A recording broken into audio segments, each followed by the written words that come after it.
Welcome to her peak. Subscribe for stories about quiet women, hidden strength, and the exact moment betrayal discovers it miscalculated.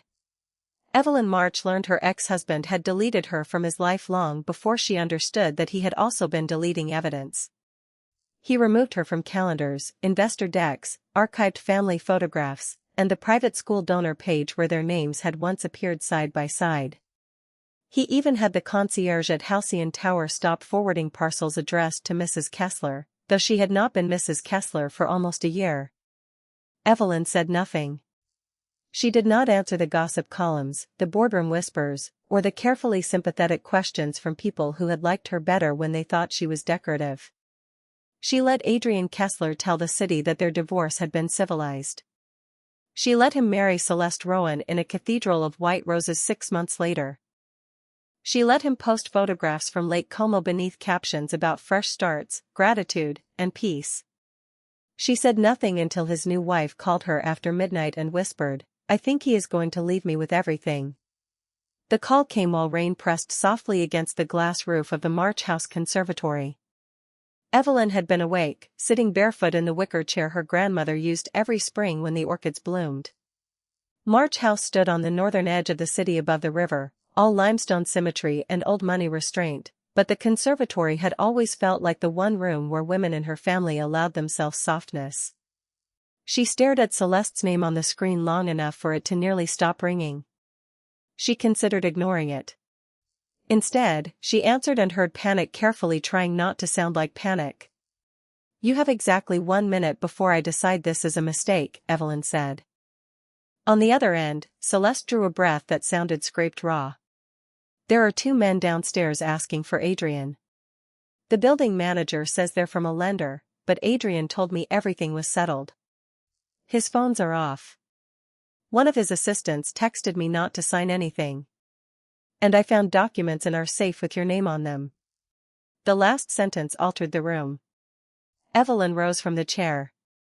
"What kind of documents?" "Transfer authorizations. Foundation papers." "I don't know. I only know your signature is on all of them, and I've seen enough magazines to know your signature doesn't look like that." Evelyn walked to the counter and switched on the lamp beside the potting bench. Gold light spread across seed trays, pruning shears, and the leather notebook where she recorded every grant disbursed by the March Center for Neurovascular Research. "Are you alone?" "No. My son is asleep in the nursery." Evelyn closed her eyes once. Adrian had a son now. A child had not softened him, only increased the number of people who could be collateral. "Listen carefully," she said. "Do not open the door to anyone. Do not move the documents. Do not call Adrian again. Text me your address and send a photograph of the top page in that safe." Celeste hesitated. "Why would you help me?" Evelyn looked into the dark glass, saw her own reflection, and remembered the afternoon Adrian had told her silence was the one elegant quality she still possessed. "Because if he used my name," she said, "he made this my business." The photograph arrived 30 seconds later. Even as a thumbnail, it was enough. March Family Restoration Trust. Emergency collateralization consent. Signature, Evelyn Hart March. She did not use Hart anymore except on historic property filings. Adrian knew that. Which meant he had either forged an old specimen or found someone who had access to records never meant to leave the family archive. Rain tapped harder against the glass. Evelyn called the one man who answered her at any hour without wasting the first seconds on surprise. Gabriel Thorne picked up on the second ring. "Tell me." No hello. No concerned theatrics. Gabriel had known Evelyn since law school, when he was already infuriatingly calm and she was still learning that competence attracted as much resentment as admiration. He now chaired the governance committee of the March Center and served as independent protector for the March Trusts, a role her mother had written into the family charter with unusual precision. He listened while Evelyn described the call, the papers, the lender at the door, the child in the nursery. "I'm sending security to Celeste's building," he said. "And a forensic courier. Don't go there yourself. I already know you're wrong. Probably, he said. I'm still sending them. Evelyn changed out of her silk robe and into black wool trousers, a cream sweater, and the camel coat Adrian used to call her boardroom armor. The mirror in her dressing room reflected a woman he had once described as too composed to be lovable. Time had improved her opinion of composure. It kept the hands steady while the world tried to make them shake. By the time she reached the front hall, Gabriel was already there, rein on his shoulders, gloves in one hand, expression unreadable in the other. He took one look at her face and said, "It's worse than the marriage, isn't it?" Evelyn picked up her keys. "I suspect the marriage was the cover story." 10 years earlier, when Evelyn March married Adrian Kessler, people said she had chosen excitement over pedigree. She was 29, heir to a family name usually spoken in connection with hospitals, libraries, and restored civic buildings. He was 34, magnetic, self-made in presentation if not entirely in fact, and brilliant at making rooms rearrange themselves around his confidence. He knew which waiters wanted to become actors, which editors hated being kept waiting, which donors liked to feel morally flirted with. Evelyn, who had grown up around cautious men with inherited posture and inherited caution, mistook his velocity for courage. Her mother did not. Charm is often hunger and better tailoring, Helena March told her after the engagement dinner, but she did not forbid the match. Helena believed daughters learned most painfully the lessons that arrived gift-wrapped. Adrian entered the marriage the way certain men enter protected institutions, with gratitude on the surface and measurements underneath. He loved March House just enough to memorize its weaknesses. He praised Evelyn's work at the March Center while quietly positioning himself as the person who translated her brilliance into public relevance. He never claimed ownership directly. He preferred suggestion. In interviews he referred to what we're building and our long-term medical vision, though the endowment, land, board appointments, and intellectual property all belonged to entities created decades before his first expensive haircut. Evelyn noticed. She also noticed that he remembered her coffee order, kissed her forehead before difficult meetings, and sat through her mother's post-surgical nights without complaint. Small kindnesses can rent surprisingly large rooms inside a woman's trust. The first deletion was social. Adrian stopped inviting her to dinners that featured venture capitalists and municipal planners, saying she needed rest or freedom from politics. Then came the administrative deletions. Her speaking slot at the Latham Urban Health Forum disappeared from the program because communications had misunderstood. Her office at Kessler Development's Annex was reassigned because it seemed inefficient to maintain dual leadership space. Her charitable projects were rebranded under a new joint initiative that slowly moved donors from the March Center's independent channels into Adrian's preferred network of real estate philanthropy.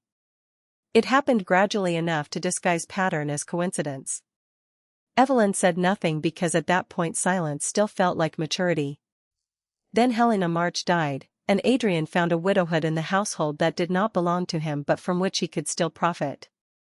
The funeral drew senators, physicians, architects, old families, and newer fortunes trying to learn how legacy behaved up close. Evelyn stood through every condolence with perfect posture while Adrian received more admiration than grief. He had become indispensable, people said. He had steadied her. He had helped carry the March institutions into modernity. He allowed those impressions to bloom because he understood that public myths work best when nobody can identify the moment they were planted. After Helena's death, the family charter activated new protections. Gabriel Thorne became trust protector. Board oversight tightened. Property titles moved through legacy vehicles Adrian could not touch. He smiled at every meeting and later asked Evelyn, very gently, whether she planned to spend the rest of her life being supervised by the dead. She thought it was a cruel sentence. She did not yet realize it was also a frustrated one. The affair, when it came, was not with a friend from childhood or a woman who knew the wallpaper patterns at March House. Adrian chose differently. Celeste Rowan was 27, luminous in that defenseless way which makes powerful men feel generous for wanting to possess rather than admire. She had once modeled for a museum fundraiser, then transitioned into arts programming and eventually joined the advisory circle of a redevelopment initiative Adrian chaired. Evelyn met her twice before the divorce and remembered kindness, not calculation. That made the betrayal harder to categorize later. When Adrian finally ended the marriage, he did it in the penthouse he insisted on calling neutral ground, though every painting had been chosen to flatter his taste. He did not confess an affair first. He accused Evelyn of absence.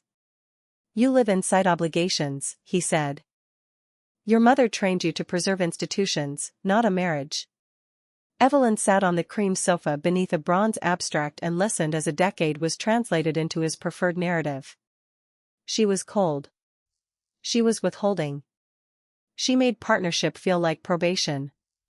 The affair emerged only when she asked whether there was someone else and watched relief move across his face like a door unlocking. "Yes," he said. "And with her, I don't feel managed." He asked for discretion. He asked for dignity.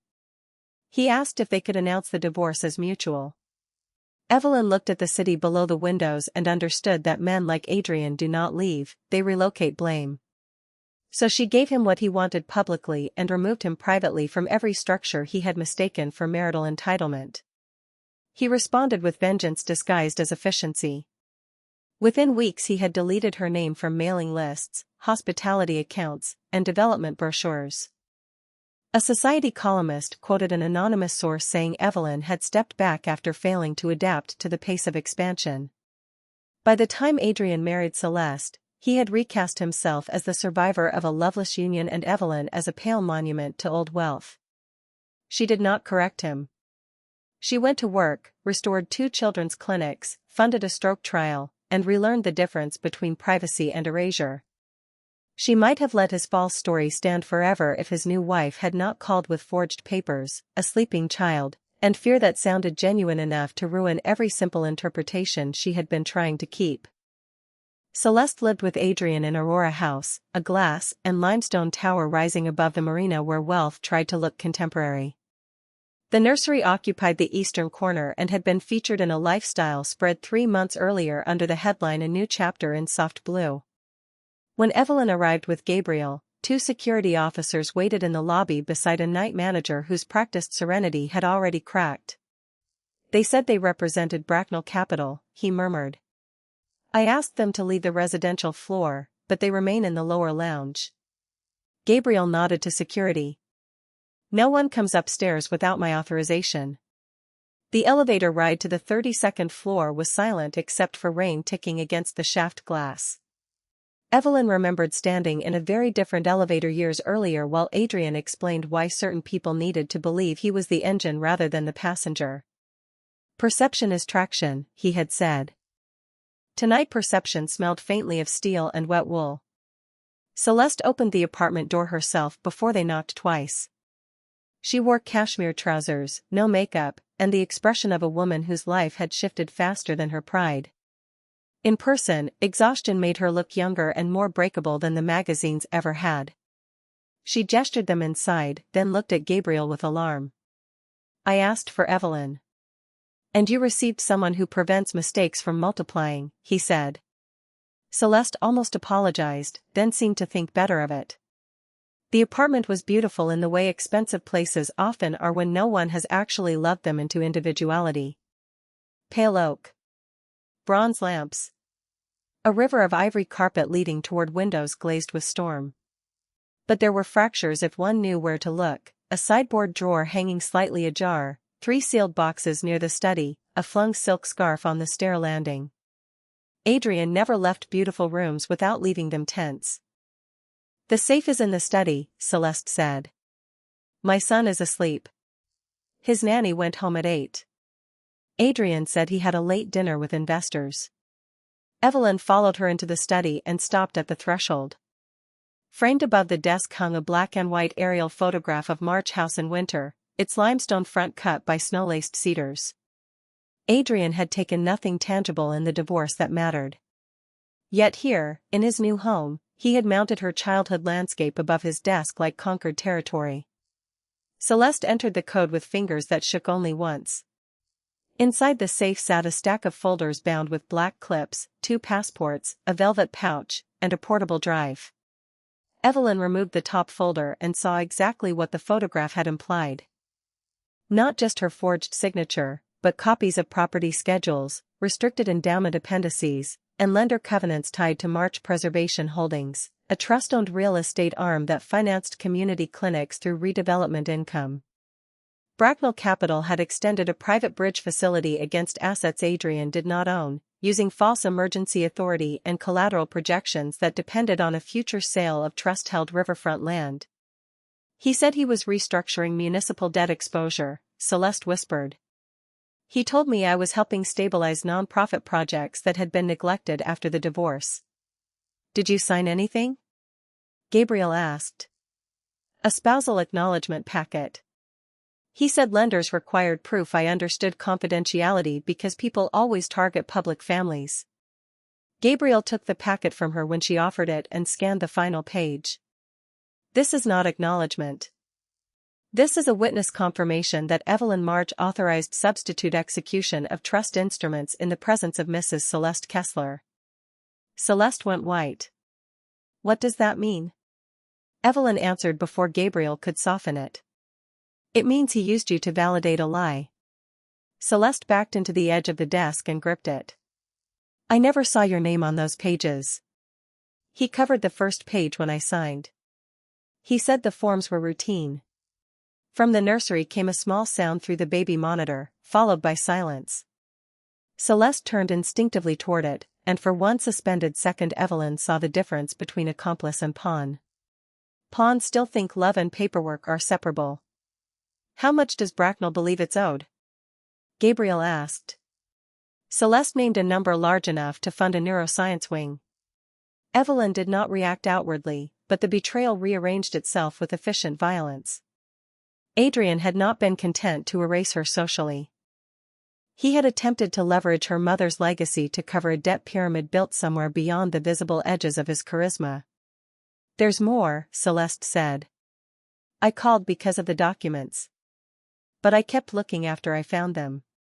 She pulled a silver laptop from the bottom shelf of the safe, set it on the desk, and entered a password with visible reluctance. Folders opened across the screen. Loan schedules. Shell company registrations. Draft emails to journalists. A crisis memorandum titled March Instability Response. Then a scanned pediatric specialty policy bearing the name Rowan, Luca. Your son, Evelyn said quietly. Celeste nodded once.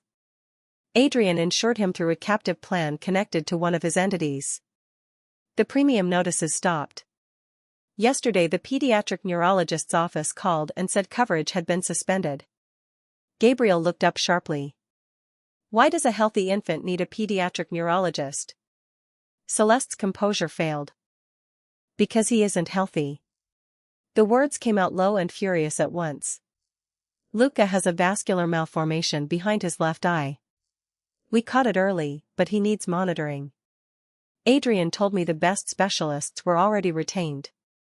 Tonight the doctor's office said there may be no authorization in place at all. Evelyn stared at the file, at the tiny printed name of a child whose future Adrian had apparently used as casually as everything else. The room seemed to contract around a new center of gravity. It was not just fraud. It was recklessness administered to anyone still naive enough to trust him. Gabriel closed the laptop and handed it to the forensic courier at the door. Chain of custody starts now. Am I in legal trouble? Celeste asked. Potentially, Gabriel said. But less if you stop hiding and start cooperating. Celeste looked at Evelyn. Will you help my son? Adrian had spent a year deleting her from his version of history.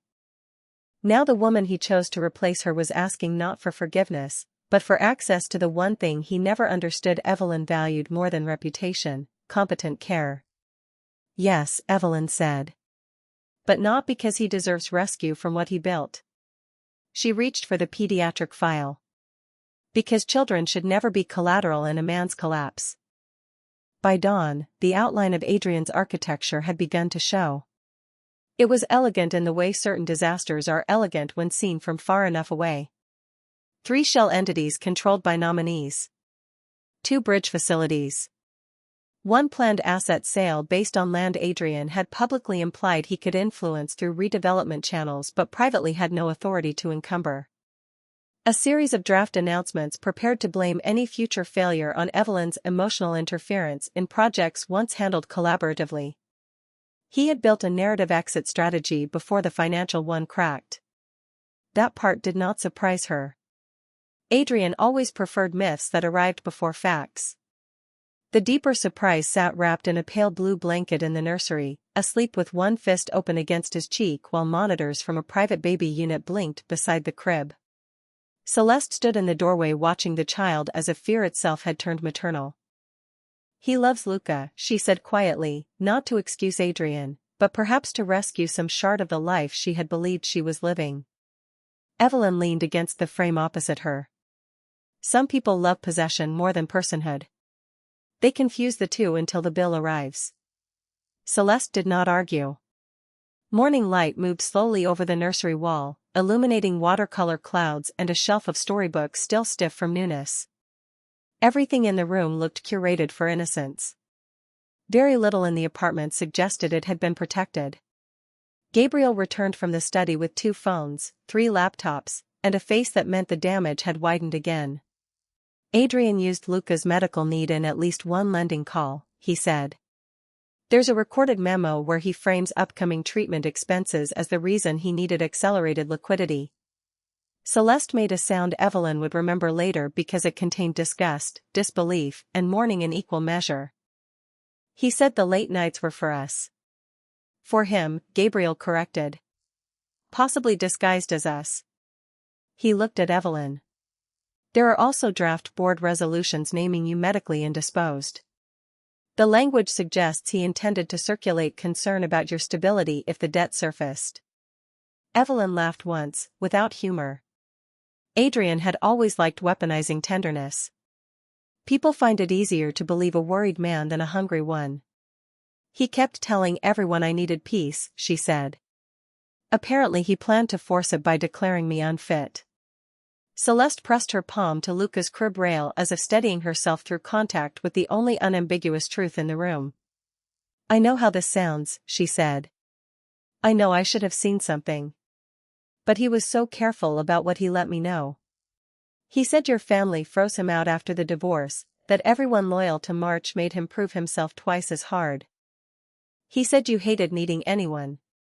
Evelyn thought of the penthouse, the interviews, the anonymous quotes describing her as severe and impossible to please. Adrian had not only erased her. He had been repainting the blank space with warning labels so no one would ask what used to be there. "He hates structures he cannot seduce," she said. "And family charters don't flirt back." Gabriel almost smiled, then returned to business. "Bracknell's lower lounge representatives are not the only problem. We intercepted a draft package scheduled to go to 3 reporters at 9 a.m. It accuses Evelyn of retaliating against Adrian's marriage by obstructing projects he initiated for underfunded neighborhoods." Celeste looked stunned. "He told me those stories already went out months ago." "That's because Adrian never tells one lie when he can amortize it," Gabriel said. "He holds some in reserve." Evelyn stepped into the study and looked once more at the photograph of March House above the desk. Snow on the roof. Cedars black against white ground.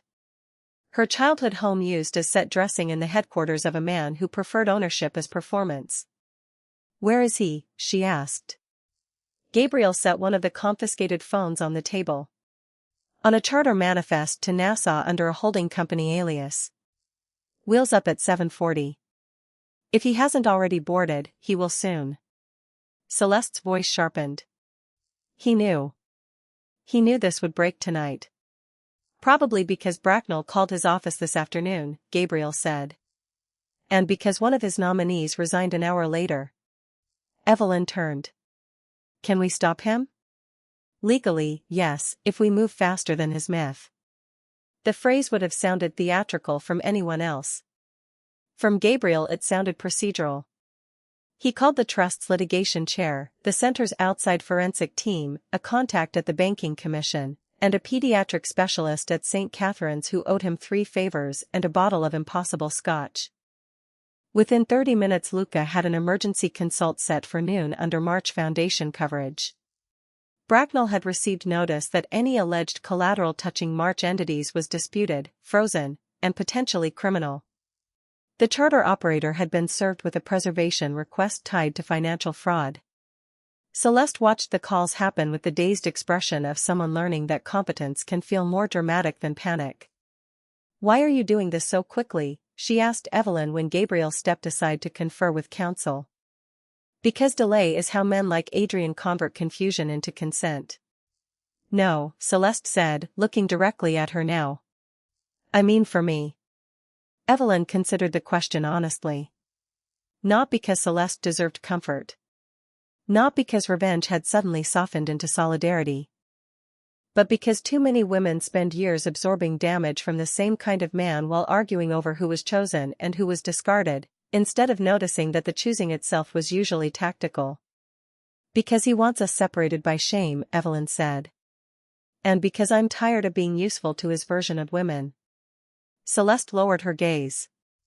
"I believed him when he said you were impossible to love." The room went still. Evelyn could have answered with cruelty and no one would have blamed her.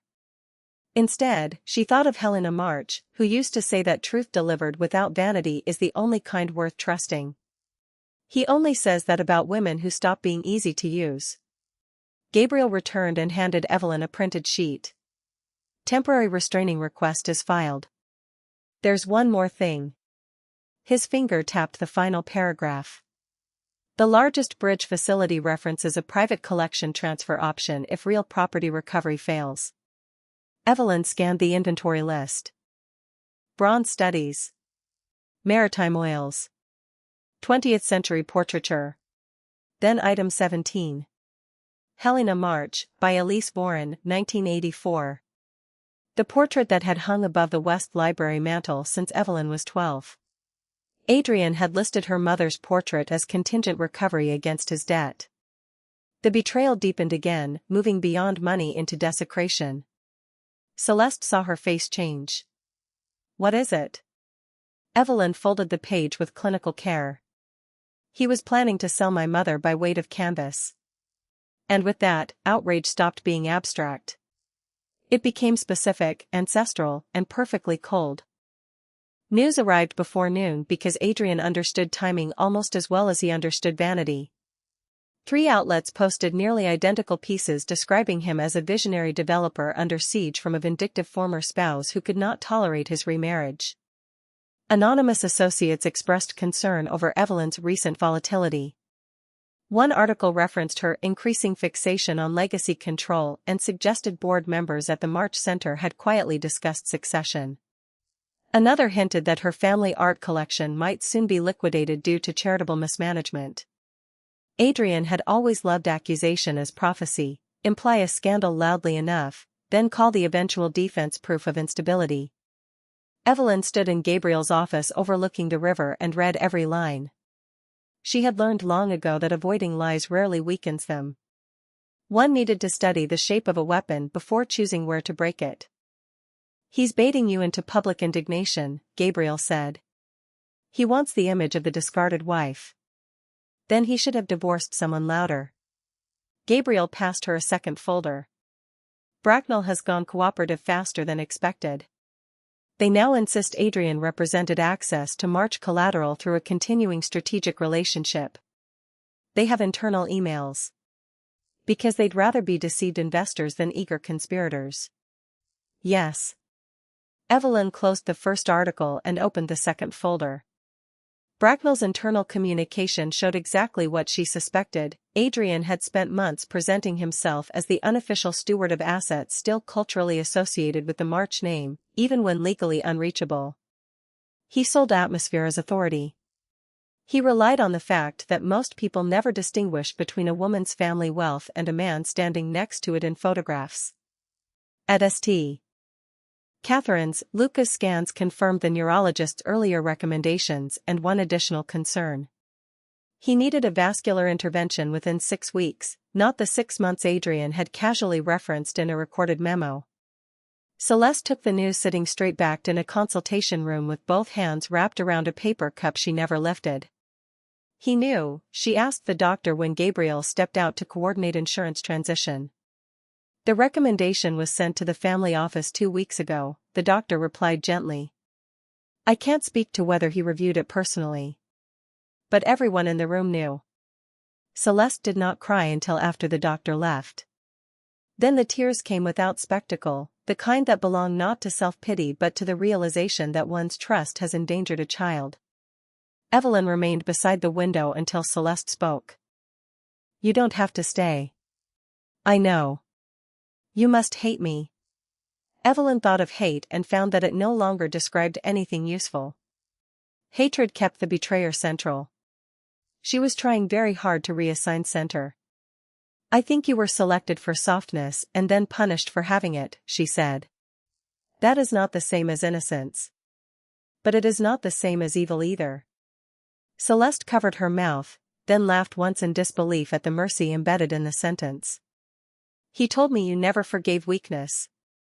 I don't forgive manipulation disguised as weakness, Evelyn said. That's different. By late afternoon, Adrian escalated. He posted a statement under a monochrome portrait that had clearly been taken by someone instructed to make him look both tired and noble. He denied financial misconduct, accused unnamed adversaries of exploiting a family medical issue, and asked for privacy while protecting wife and child from inherited hostility. The phrase spread fastest, as he intended. Inherited hostility suggested money, lineage, female coldness, and class all at once. A man like Adrian always preferred one sentence that let other people project their resentments into the blank spaces. Evelyn declined every interview request. Instead, she convened the March Center's Governance Council, the Restoration Trust's Emergency Committee, and outside criminal counsel in the octagonal library at March House. Her mother used to say the room improved decision-making by reminding weak men that history could outlast them. Tonight history sat in blue leather chairs beneath gilt-framed maps while rain gave way to a clear evening sky. Gabriel presented the forensic timeline. Private loans against false collateral. Substitute execution language. False incapacity narrative. Media staging. Potential medical coverage fraud. Possible art-secured recovery instruments. By the end of the presentation, even the oldest trustees had stopped looking shocked and started looking insulted. He used the child, one asked quietly. Gabriel nodded. At least rhetorically. Possibly operationally. Evelyn placed both palms on the library table. I want 2 tracks. One protects Luca and stabilizes any institutions he tried to touch. The other ruins the myth before he can refinance it into escape. No one in the room objected. Competence has a temperature, and when it reaches a certain point, people stop confusing it with anger. The strategy developed quickly. March Council would petition for emergency injunctive relief and asset preservation by morning. The center would issue a limited statement confirming governance continuity and denying any authorized encumbrance of trust property. St. Catherine's would transition Luca's care to foundation coverage through a child emergency fund with no publicity attached. Bracknell would be quietly encouraged to preserve its own credibility by disclosing everything. Gabriel reserved the final move for himself. Adrian believes narrative lead equals moral lead, he said. He has likely retained one physical leverage point he thinks can be moved quickly before orders tighten. The portrait, Evelyn said. Or the drive, Gabriel replied. We may not have found every copy of what he took. That night, after the trustees left, Evelyn crossed the darkened west corridor to the empty space above the library mantel where Helena's portrait had hung for 42 years. The wall looked indecently naked. Gabriel found her there with 2 glasses of water and the kind of silence that did not crowd. Your mother would have said he confused proximity with inheritance, he murmured. Evelyn accepted the glass. My mother had a sentence for every species of male fraud. It was one of her more endearing talents. She smiled faintly, then turned serious. Did I make it too easy? Gabriel considered before answering, which was why she trusted him. You made civility available. He mistook that for access. The distinction entered her bloodstream like warmth. Not forgiveness. Not rescue. Just accuracy. For months after the divorce, she had privately wondered whether there had been some hidden austerity in her that had driven Adrian toward adoration elsewhere. Standing before the empty mantel, with legal files humming through the house and a child's medical schedule now tied to her foundation, she saw the simpler truth. Some men do not leave because they are unloved. They leave because love stopped arriving without boundaries. He thinks I'm still managing embarrassment, she said. Gabriel's gaze stayed on the vacant wall. Then he's about to discover you were organizing response. Adrian returned to the city the next evening, not because he believed himself safe, but because vanity rarely allows men like him to lose control from a distance. He landed at the private terminal under his own name, perhaps assuming boldness still read as innocence.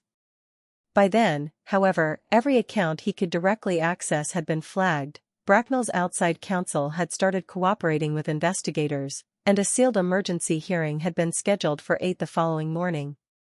He could still move in public. He could no longer move unobserved.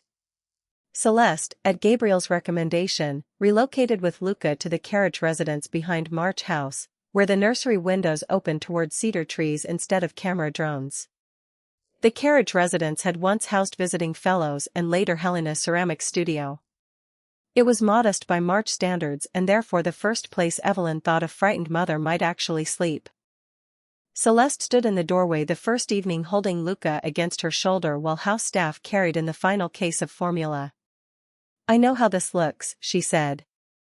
You don't owe me shelter. No, Evelyn replied. But I dislike watching women discover too late that expensive apartments are not the same thing as safe homes. Celeste looked around at the shelves, the soft yellow walls, the old wool rug Helena had bought in Fez decades earlier. He told me March House was a museum where everyone whispered. Only in the formal dining room, Evelyn said. And even there, not after dessert. It was the first time Celeste laughed in 2 days. The sound startled them both. Morning brought court, and with it Adrian's final attempt to perform legitimacy. He arrived in navy tailoring, wedding ring intact, expression arranged somewhere between concern and insult. 2 cameras caught him pausing on the courthouse steps to say, I trust truth more than panic. The sentence would have played better if truth were not already assembling inside. Evelyn watched from a side entrance with Gabriel, criminal counsel, and the trust's litigation chair. He still thinks optics are equity, she murmured. They are, Gabriel said. Just not the only kind. The hearing took place before Judge Lenora Pike, whose reputation for patience ended precisely where fraud against charitable institutions began. Adrian's attorneys argued first. Their version presented a misunderstood executive coordinating urgent liquidity during emotional turbulence around a former marriage and a medically sensitive current household. They framed Evelyn as a legacy beneficiary overreacting to modern financing instruments she had never fully understood. Gabriel, seated beside litigation counsel, wrote one sentence on the legal pad and turned it toward Evelyn. He is narrating for the press, not the judge. Then the evidentiary sequence began. Forged signature exemplars. Email metadata. Safe contents photographed in place. Substitute execution packets signed by Celeste without disclosure. The Bracknell recordings. The false incapacity drafts. The captive insurance correspondence regarding Luca's treatment. Finally, the inventory schedule listing Helena March's portrait as contingent art recovery under Adrian's debt agreement. For the first time, his expression shifted from injured to calculating. He leaned toward counsel. He stopped making notes. Judge Pike asked the only question that mattered in the cleanest possible language. Mr. Kessler, what lawful authority did you possess to pledge any interest connected to March Trust property? Adrian rose himself instead of allowing counsel to answer. That was his nature. Your Honor, during 10 years of marriage I served as de facto steward over multiple interlocking entities. Formal authorizations often lagged practical leadership. That is not an answer. It is the operational reality, he said. Mrs. March frequently delegated verbally. Evelyn almost admired the audacity. Adrian had always relied on a specific social habit, the tendency to believe that men who speak smoothly about complexity must have been managing it. Judge Pike did not share the habit. Show me one valid instrument reflecting delegated authority over those assets, she said. Adrian's counsel attempted a pivot toward incomplete record production.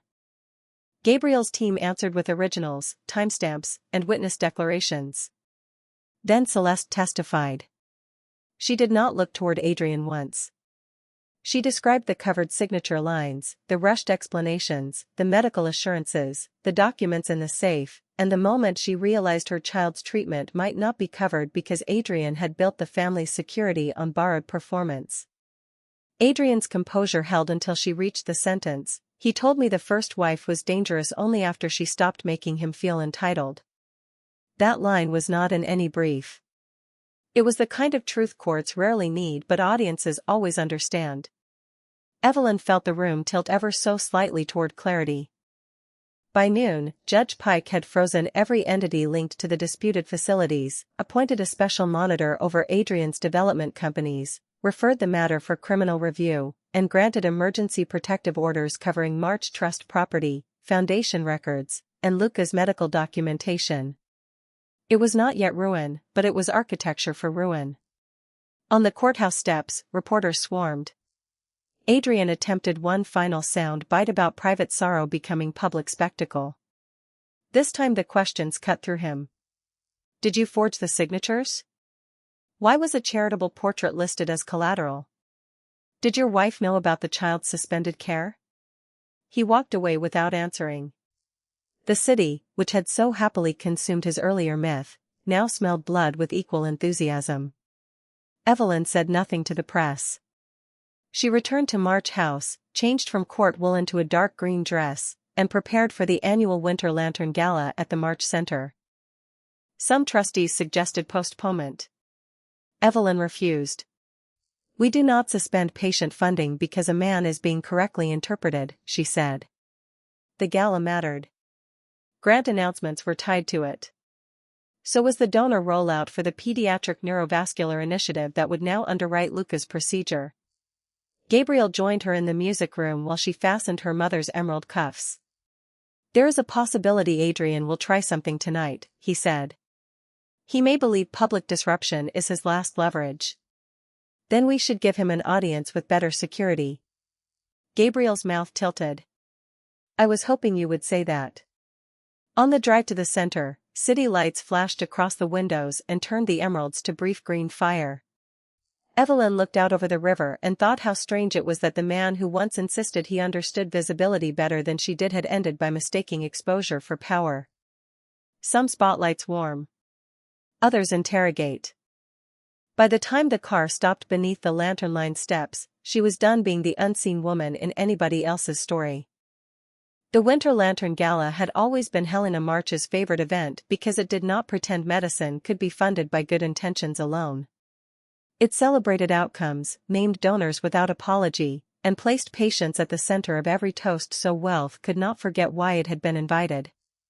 The atrium glowed with suspended glass lanterns in amber and white.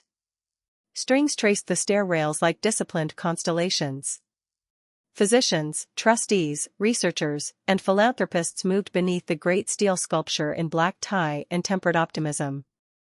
At the far wall, a series of illuminated panels displayed the year's funded interventions, including the new pediatric neurovascular program St. Catherine's would lead beginning next quarter. Luca's case, naturally, was not named. Dignity was easier to maintain when not every mercy became branding.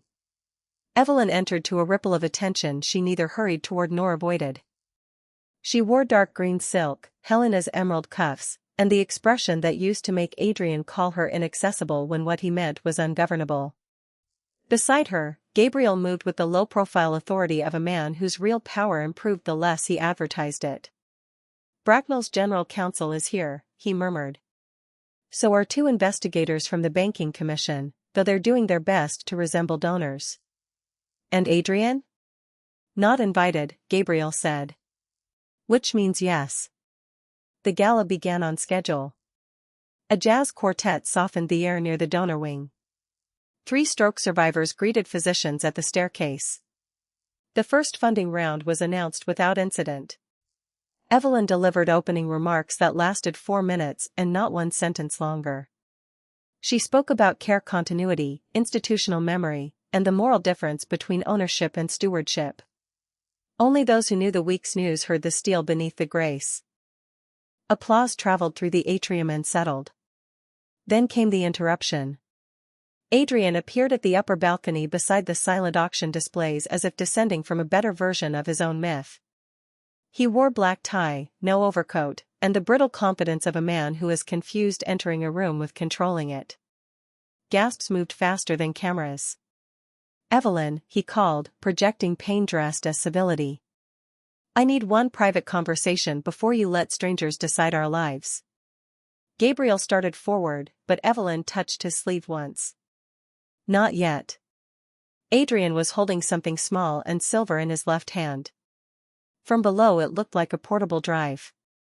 If security removes me, he continued, the full donor archive and every internal memo you've hidden during this vendetta will release automatically.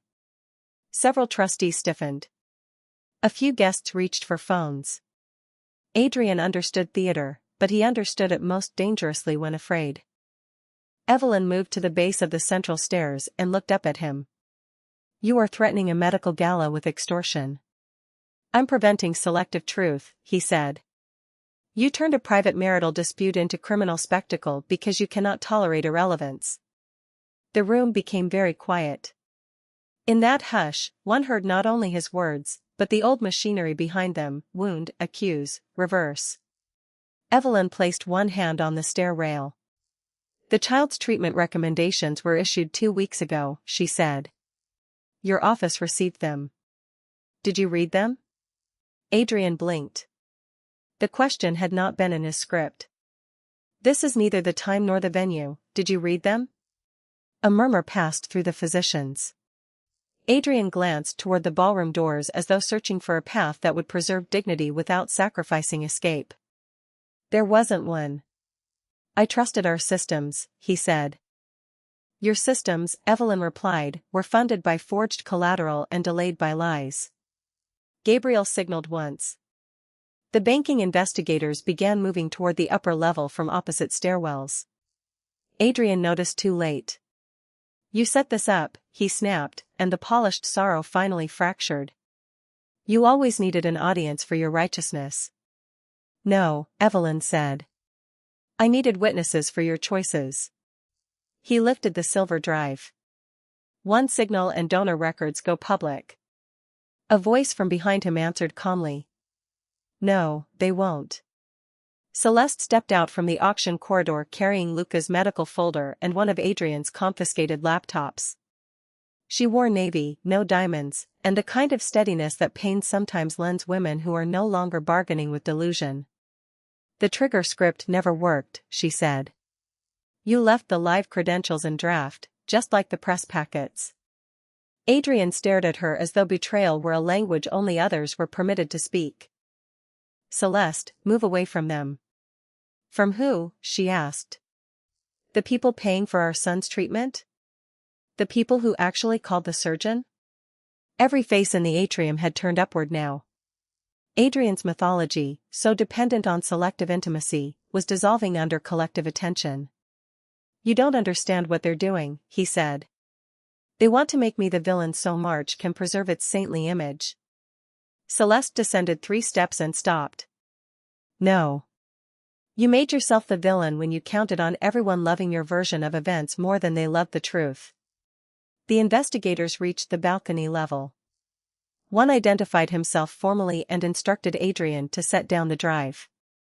Adrian laughed once, the sound thin and dangerous. This is absurd. I built half the donor relationships in this room. You borrowed them, Evelyn said. The same way you borrowed authority, borrowed sympathy, and borrowed time from a child who needed treatment. The line landed with a force no raised voice could have improved.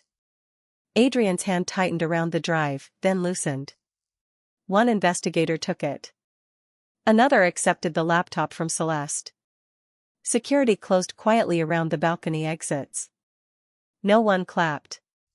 This was not triumph yet, it was recognition. The most expensive lies are often the ones told in beautiful rooms because beauty convinces people to postpone suspicion. Adrian looked down at Evelyn with naked hatred now, stripped of romantic framing and civic polish. "You think this makes you untouchable?" he said. Evelyn met his gaze without effort. "No. It makes me documented." That ended it. The investigators escorted him out through the east corridor while guests parted not with shock, but with the embarrassed fascination reserved for men whose confidence had once seemed bankable. The quartet had gone silent. Somewhere a champagne glass touched marble and tipped over. Gabriel moved to Evelyn's side. "You all right?" he asked softly.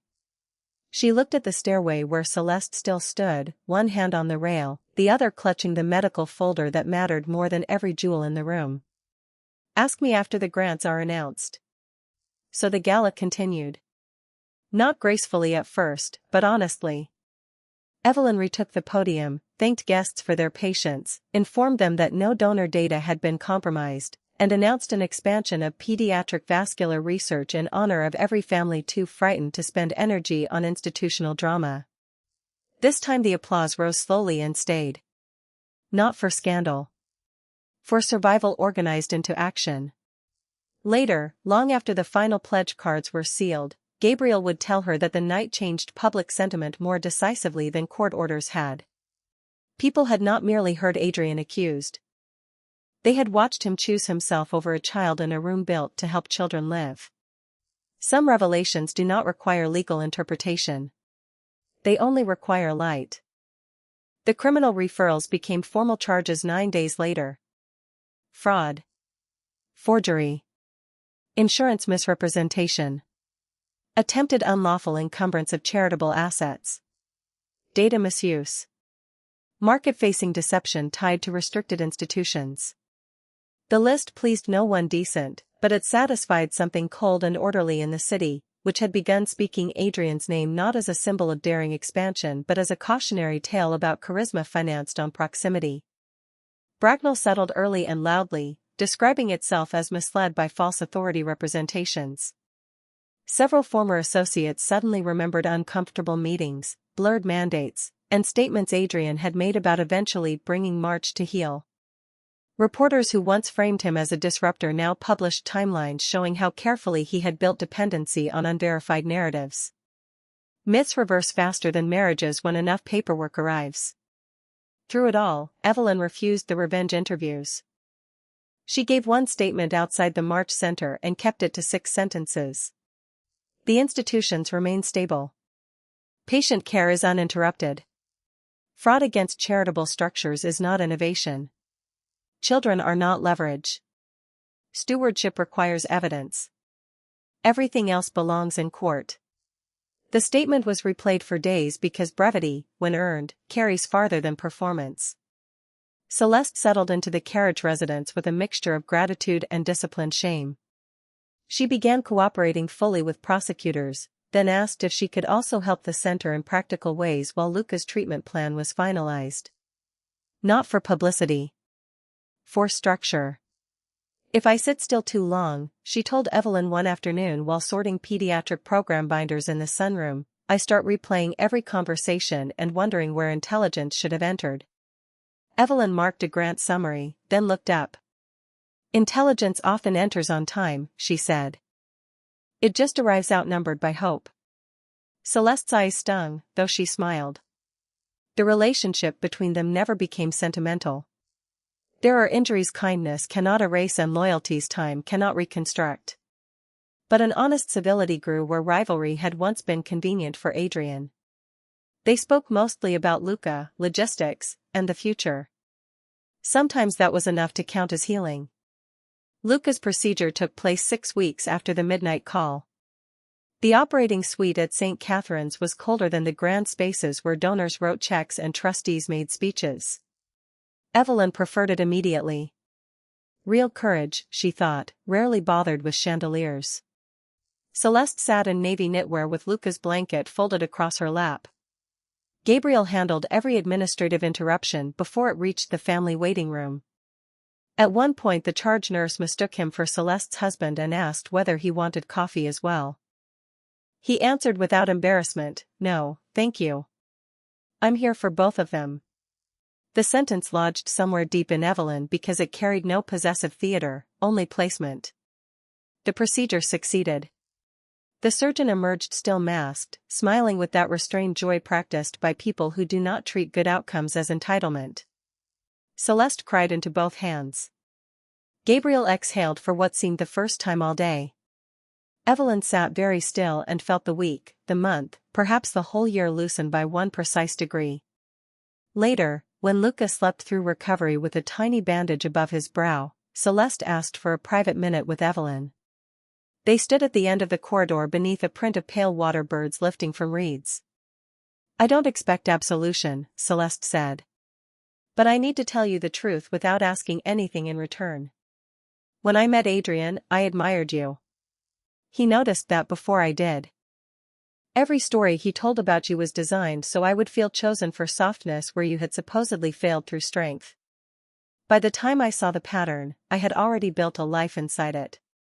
Evelyn listened without interrupting. "I kept thinking love had made me special," Celeste went on. "It never occurred to me that I had simply been selected for usability." "That realization hurts," Evelyn said, "because it humiliates the illusion before it frees the person." Celeste gave a broken laugh. "That sounds like something your mother would say." "She would have said it shorter and with better shoes." They both smiled. Then Celeste grew serious. "You were never hard to love, were you?" Evelyn thought of Adrian's accusation, of years spent privately auditing her own temperament for the crime of being difficult. Then she thought of Gabriel answering midnight calls, arranging a child surgeon, and standing in every room exactly where he was needed without asking to be admired for it. "No," she said at last. "I was just expensive to deceive." The trial did not need to be long. Adrian's team attempted complexity, but complexity without credibility is simply delay in better language. The prosecution presented records, witnesses, digital trails, and motives so intertwined that even the defense's smoother arguments sounded rented. Adrian testified only once and regretted it almost immediately. Under cross-examination he reverted to the same belief that had guided every earlier choice, that confidence could retroactively authorize conduct. It could not. When asked why he listed Helena March's portrait as recovery collateral, he said, "It was a non-liquid legacy asset associated with my marriage." The phrase ran in headlines for 3 days because it explained him too perfectly. A human being might have said painting, memory, family, or mistake. Adrian said asset. Evelyn attended sentencing in charcoal wool and pearls her mother wore when meeting contractors she suspected of overcharging. The judge spoke for 12 minutes. In that time she dismantled every decorative story Adrian had tried to tell about ambition, disruption, and emotional misunderstanding. "Fraud against charitable institutions," she said, "depends on public trust, and public trust is often easiest to exploit when attached to a woman's name and a man's confidence." The room had the decency to hear it. Adrian was led away not dramatically, but finally. Outside, reporters waited in winter sunlight sharpened by clean wind off the river. One asked Evelyn whether justice felt satisfying. She considered the question, aware of Celeste driving Luca home, of surgeons returning to work, of trustees at the center already moving on to the next round of patient grants. "Necessary," she said. "Satisfaction is smaller than people think." That answer traveled, too. Perhaps because it denied the public an easy revenge heroine and offered instead something steadier, a woman who preferred restored order to spectacle. The city loved spectacle anyway, but for once it had to settle for truth. Spring reached March House through the magnolias first. Pale blooms opened along the drive in a sequence Helena used to compare to women remembering themselves one room at a time. The empty space above the West Library mantel did not remain empty long. Elise Warren, now 90 and still magnificently opinionated, agreed to restore Helena's portrait from an early study she had kept in Paris for 4 decades. "I always preferred the unfinished version," she told Evelyn during their call. "The final painting made your mother look tolerant, and she never was when incompetence entered a room." By April, the new portrait stood above the mantel in disciplined color, one hand resting on a chair, gaze level and unsentimental, as if she were still deciding whether inheritance had been earned. Celeste and Luca moved into a townhouse near St. Catherine's under Foundation-assisted legal protection and with absolutely no decorative press around it. Celeste accepted a paid position coordinating family support for pediatric vascular patients, but only after rewriting the role herself and insisting on performance standards severe enough to satisfy both of them. "I don't want sympathy payroll," she said. "Then don't ask for it," Evelyn replied, sliding the revised contract across the table. Celeste read it, laughed for the first time in days, and signed. That, more than apology, became the beginning of an honest peace. The March Center flourished in the months after sentencing, partly because crisis had forced clarity and partly because institutions often work better once one scrubs the corners where vanity used to live. Donors stopped asking whether governance was too strict and began asking whether it was strict enough. Board attendance improved. Risk protocols tightened. 2 long-delayed clinic expansions finally broke ground. Gabriel proposed 3 reforms that made older trustees grumble and younger executives secretly grateful. He remained impossible to flatter into carelessness, infuriatingly competent under pressure, and kinder in private than his public severity suggested. Evelyn noticed details she might once have dismissed as practicality. The way he loosened his cuffs only after the final difficult meeting, as if comfort required proof that the room was secure. The way he never arrived at March House carrying anything performative, blood oranges from the market, a binder of revised grant terms, a first edition Helena had once admired, lilies for the conservatory that he always claimed were incidental and never were. The way he stood near Luca at the spring garden reception while Celeste greeted physicians, not advertising tenderness, simply creating the sort of steady orbit in which a child felt watched over without being watched. Real devotion, Evelyn realized, rarely announces itself. It accumulates as reliability until one day it has become atmosphere. She understood that fully in May while she and Gabriel reviewed architectural plans for converting the old River warehouse into family suites for long-term pediatric trial patients. Rain crossed the windows in silver lines. The table between them held site maps, zoning notes, sharpened pencils, and the remains of a pasta dinner Evelyn still refused to admit had been overcooked. Gabriel studied the blueprints, then pointed to the eastern edge of the layout. "If you move the courtyard here, parents can get outside without losing sight of the treatment floor." Evelyn marked the change, then looked up. "You've thought about this more than I asked." "I think about what matters to you more than I usually say." The room changed. Not dramatically. Not with the vulgar certainty of a scene designed for witnesses. Just enough for truth to enter without raising its voice. Evelyn set down her pencil. "That sounds dangerous." "Only if ambiguity is safer," he said. She leaned back and studied him across the plans, this man who had never once treated her vulnerability as an opportunity. He had waded through her marriage, her grief, the public humiliation of being rewritten, and the long administrative labor of rebuilding order. Not because patience guaranteed reward, but because in him care behaved like principle before it behaved like desire. "I spent a long time being told I was difficult to love," she said. Gabriel's expression did not soften into pity. It steadied into something better. "Evelyn, you were difficult to control." People confuse those things when control served them. She felt the old sentence break inside her, the one Adrian had planted and she had carried too long in private silence. Gabriel rose, came around the table, and stopped close enough for choice but not presumption. "I do not want your name, your houses, or the satisfaction of being right about him," he said. "I want mornings when you forget your coffee because you're rewriting grant language. I want arguments about windows and family housing. I want the privilege of knowing the woman you are when no one is asking you to survive anything." She laughed, then unexpectedly had to look away because relief and grief often arrive wearing the same coat. That is an offensively effective speech for a man who claims not to perform. I rehearsed none of it, he said. That is how you know I'm serious. She placed one hand against his tie, not to straighten it, only to confirm he was real and present and not asking to be mythologized. Good, she said. I'm done mistaking spectacle for sincerity. When he kissed her, it felt less like being claimed than being returned. Outside, rain washed the stone terraces and cedar paths. Inside, March House held its silence differently now. No longer as the hush after insult, but as the quiet of things finally re-inhabited correctly.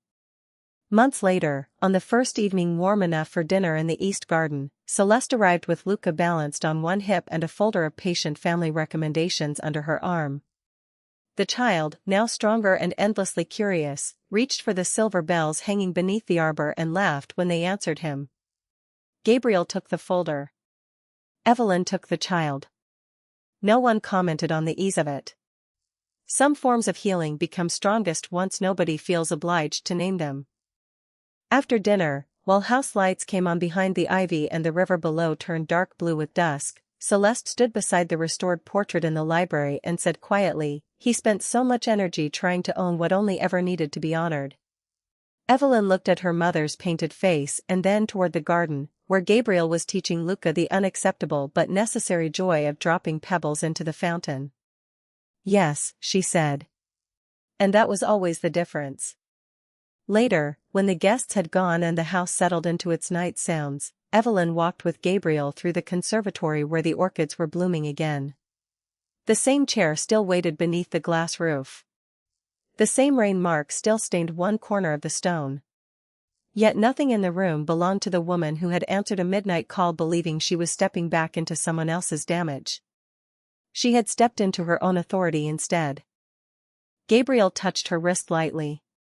"What are you thinking?" Evelyn looked up through the glass at the dark sky beyond it. "That he deleted me from his life because he thought disappearing me would make him larger." She turned back to Gabriel, calm and certain now. "He was wrong. All he did was remove himself from the part of my story where I was still forgetting my worth." Gabriel smiled. "That sounds like an ending." "No," Evelyn said, and let her hand rest in his. "It sounds like ownership finally returning to the right person." Real love, she thought, did not seize, rename, or diminish. It did not ask a woman to become smaller so a man could feel central. Real love restored proportion. It returned a person to herself.